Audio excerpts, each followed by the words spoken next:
Hello guys, तो कैसे हैं आप सब लोग। आई होप आप सभी अच्छे होंगे। तो स्वागत है आपका फिर से एक नई वीडियो के अंदर, जिसके अंदर हम कवर करने वाले हैं ट्रांसपोर्ट एक्रॉस सेल मेम्ब्रेन, या फिर हम बोल सकते हैं प्लाज्मा मेम्ब्रेन। तो चलिए वीडियो को स्टार्ट करते हैं।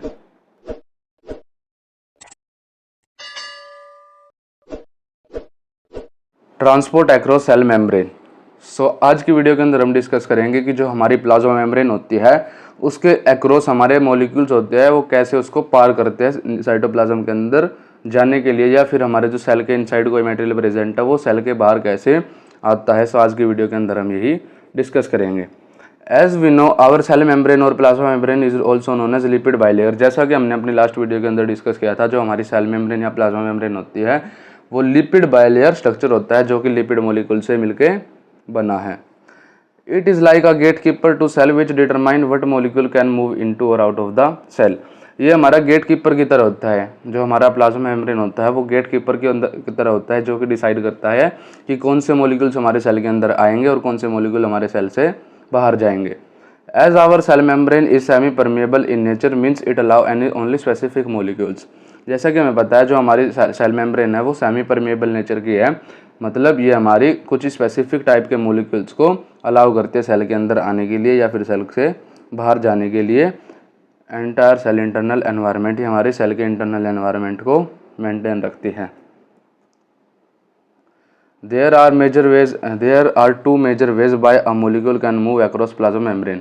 हमारे दो मेजर वेज हैं, दो मेजर टाइप्स है जिसके द्वारा हमारे जो मॉलिक्यूल्स होते हैं वो सेल के इनसाइड और सेल के आउटसाइड मूव करते हैं। हमारे कौन कौन से, जैसा हमारा सबसे पहला है पैसिव ट्रांसपोर्ट और दूसरा हमारा एक्टिव ट्रांसपोर्ट। सो हमारी वीडियो आज की ट्रांसपोर्ट एक्रॉस सेल मेम्ब्रेन के ऊपर ही होने वाली है, जिसमें हमारे दो तरह के ट्रांसपोर्ट होते हैं। जैसा कि हमने पढ़ा, सबसे पहला हमारा है पैसिव ट्रांसपोर्ट और दूसरा हमारा है एक्टिव ट्रांसपोर्ट।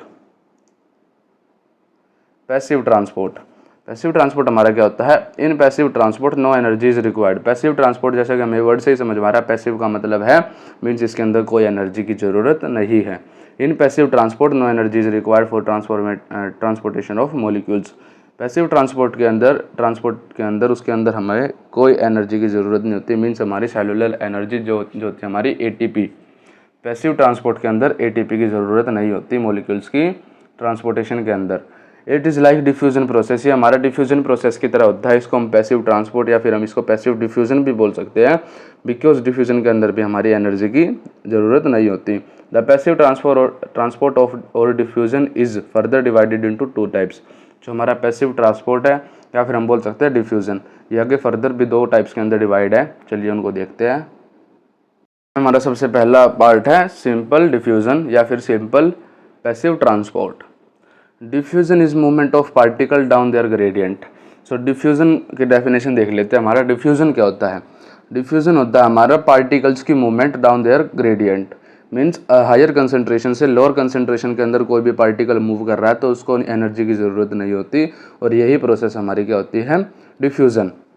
ग्रेडियंट और concentration and moving down gradient means that particle tries to eventually distribute everywhere in the system. जो हमारा सिस्टम है उसके अंदर जो पार्टिकल है वो इवेन्युअली डिस्ट्रीब्यूट होने की कोशिश कर रहा है। इसी प्रोसेस को हम क्या बोलते हैं, डिफ्यूजन। डिफ्यूजन के अंदर हमारा पार्टिकल हायर कंसंट्रेशन से लेके लोअर कंसंट्रेशन की तरफ मूव करता है। देन आता हमारा there is no need of energy in simple diffusion for movement of particle. इसके अंदर एनर्जी की कोई ज़रूरत नहीं होती। And simple diffusion is affected by distance of diffusion such as pulmonary oedema. और जो हमारा सिंपल डिफ्यूजन होता है वो डिस्टेंस ही अफेक्ट होता है। जितना ज़्यादा डिस्टेंस होगा उतना ही ज़्यादा हमारा टाइम लगेगा डिफ्यूजन के अंदर। जैसा कि हमारी एक डिजीज़ होती है पल्मोनरी एडिमा, जो कि एल्वेलाई के अंदर, जो हमारी लंग्स के अंदर एल्वेलाई होती है उनके अंदर एक डिजीज़ हो जाती है कई बार, पल्मोनरी एडिमा, जिसके अंदर हमारे एल्वेलाई के अंदर फ्लूइड फील्ड हो जाता है और फ्लूइड की वजह से उनका जो डिस्टेंस होता है ऑक्सीजन और CO2 के ट्रांसफ़र का वो बढ़ जाता है। इसी वजह से सांस लेने के अंदर दिक्कत आती है। इसी डिजीज़ को हम क्या बोलते हैं, पल्मोनरी एडिमा। देन आता है हमारा osmosis. Osmosis is defined as the movement of water molecules down its concentration, or we can say that when water undergoes simple diffusion is known as osmosis। Osmosis क्या होता है, diffusion के अंदर तो हमारी पार्टिकल की मूवमेंट होती है, लेकिन ओस्मोसिस के अंदर हमारी वाटर मॉलिक्यूल की मूवमेंट होती है। जब हमारा वाटर मॉलिक्यूल के अंदर डिफ्यूज़न हो, मीन्स हमारे वाटर मॉलिक्यूल का डिफ्यूज़न हो, उसी को हम क्या बोलते हैं, ऑस्मोसिस बोलते हैं। ऑस्मोसिस के अंदर हमारा वाटर मॉलिक्यूल हायर कंसंट्रेशन से लेके लोअर कंसंट्रेशन की तरफ मूव करता है, इसी प्रोसेस को हम क्या बोलते हैं, ऑस्मोसिस। देन हमारा डिफ्यूज़न का सेकंड टाइप आता है फैसिलिटेटेड डिफ्यूज़न, या फिर हम इसको बोल सकते हैं facilitated passive transport.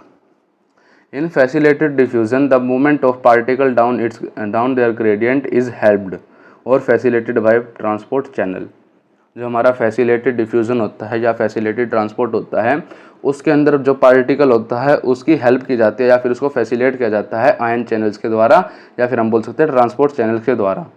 Present inside cell membrane, जैसा कि हमने अपना प्लाज्मा मेम्ब्रेन के अंदर देखा था, हमारी प्लाज्मा मेम्ब्रेन के अंदर कुछ आयन चैनल्स प्रेजेंट होती है, जैसे कि हमारी प्लाज्मा मेम्ब्रेन है एंड इस स्पेसिफिक लोकेशंस के ऊपर इसकी हमारी कुछ आयन चैनल्स प्रेजेंट होती है, जो कि पार्टिकल्स की मूवमेंट को देखती है कि हमारी जो पार्टिकल्स है वो कैसे हमारे सेल के अंदर आएंगे। ये हमारी फैसिलेट करती है पार्टिकल्स की मूवमेंट को। ये होती है हमारी ट्रांसपोर्ट चैनल, या फिर हम बोल सकते हैं इसको ion channel. Ion channel ion channel के बाद हमारा आता है this channel are mainly protein which contain carbohydrate attached. ये जो हमारी ट्रांसपोर्ट चैनल होती है, फिर आयन चैनल्स होती है, मेनली ग्लाइकोप्रोटीन्स होते हैं, जिसके अंदर ग्लाइकोप्रोटीन्स हमारे होते हैं जिसके अंदर कार्बोहाइड्रेट अटैच्ड होते हैं। This channel are permeable to specific molecule और certain type of molecule. Also there is no energy that is ATP is required in facilitated diffusion. Facilitated diffusion के अंदर भी हमारी कोई एनर्जी की ज़रूरत नहीं होती, जैसा कि हमें पता है पैसिव का टाइप है, तो इसके अंदर भी एनर्जी की ज़रूरत नहीं होगी, एटीपी की ज़रूरत नहीं होगी। बट जो हमारा पार्टिकल की मूवमेंट है वो फैसिलेट होगी, या फिर हम बोल सकते हैं जो हमारी ट्रांसपोर्ट चैनल है वो हेल्प करेगी पार्टिकल की मूवमेंट के अंदर। अब हम दोनों टाइप देख लेते हैं। जैसा कि हमारी ये प्लाज्मा मेम्ब्रेन है, सिंपल डिफ्यूजन के अंदर जो हमारा पार्टिकल है वो सिंपली, जो हमारा लिपिड सोल्यूबल पार्टिकल है वो सिंपली इसके अंदर से मूव कर जाएगा, इसको कोई एनर्जी की ज़रूरत नहीं है, वो सिंपली इसके अंदर से मूव कर जाएगा और साइटोप्लाज्म के अंदर आ जाएगा। लेकिन जैसे हमारे कुछ हार्मोन्स हो गए, जैसे हमारे स्टीरॉयड हार्मोन्स हो गए, तो जो हमारे स्टीरॉयड हार्मोन्स है उनको भी एनर्जी की ज़रूरत नहीं है, बट वो क्या करेंगे, सबसे पहले आके यहाँ पे बाइंड करेंगे। उनको हम एग्जांपल ले सकते हैं, ये रिसेप्टर हमारा और ये हमारा लिगेंड है, जो लिगेंड है वो रिसेप्टर के ऊपर आके बाइंड करेगा। ये जो हमारी आयन चैनल्स है फिर इसको ये कैरी करेगी और कैरी करके भी साइटोप्लाज्म के अंदर लेके आएगी। इसमें भी हमारी जो एटीपी है, एटीपी की रिक्वायरमेंट नहीं होती है, इसके अंदर भी हमारी सेल की एनर्जी यूज़ नहीं होती है, लेकिन ये फैसिलेट की जाती है हमारी आयन चैनल्स या ट्रांसपोर्ट चैनल के द्वारा। इसी वजह से हम इसको क्या बोलते हैं, फैसिलेटेड डिफ्यूजन, या फिर हम बोल सकते हैं facilitated active transport. Facilitated transport का हमारा एग्जाम्पल है Our water soluble hormones like glucagon, vasopressin are transported by facilitated diffusion। जो हमारे वाटर सोल्यूबल हार्मोन्स होते हैं, जैसे हमारे ग्लूकागन और वेसोप्रेसिन हो गए, वे हमारे ट्रांसपोर्ट किए जाते हैं फैसिलिटेटेड डिफ्यूजन के द्वारा ही। In facilitated diffusion movement of polar molecule occur. Facilitated diffusion के अंदर पोलर मॉलिक्यूल्स की मूवमेंट होती है। देन हमारा नेक्स्ट टाइप आता है ट्रांसपोर्ट का, एक्टिव ट्रांसपोर्ट। पैसिव ट्रांसपोर्ट हमने पढ़ लिया। देन हमारा नेक्स्ट आता है active transport. When our body needs to move molecules against their gradient, it is known as moving uphill and requires cellular energy that is ATP।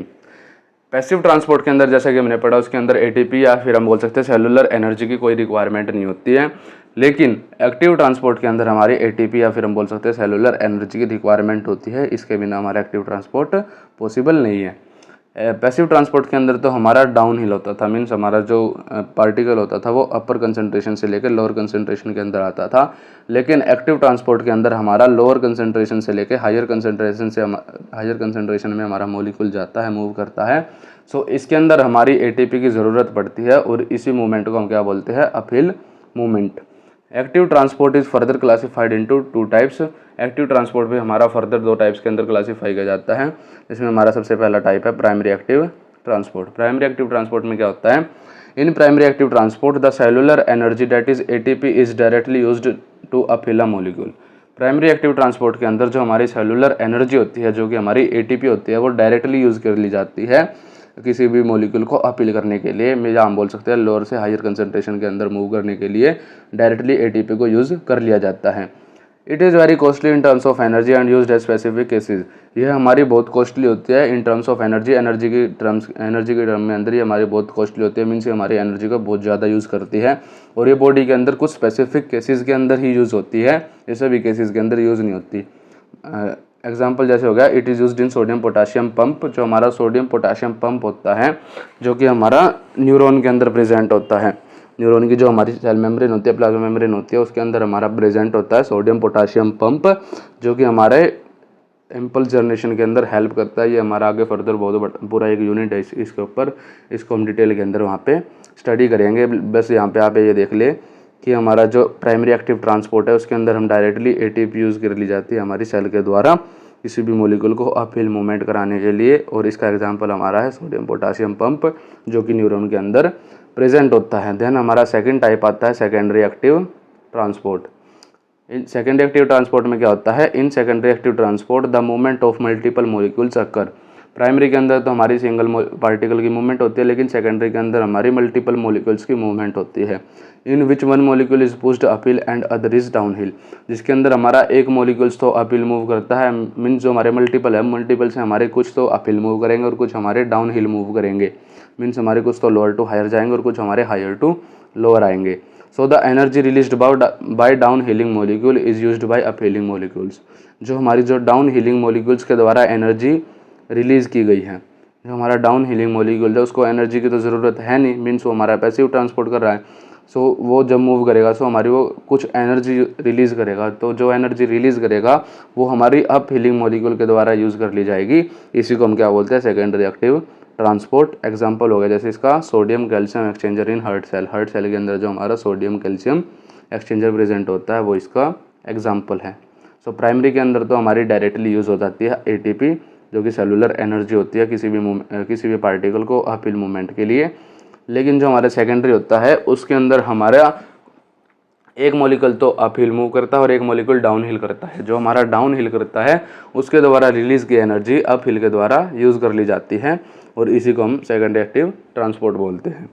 सो आज की video के अंदर इतना ही। यदि आपको हमारी वीडियो पसंद आई तो वीडियो को लाइक करें, चैनल को सब्सक्राइब करें और बेल आइकन को प्रेस करें। Thank you.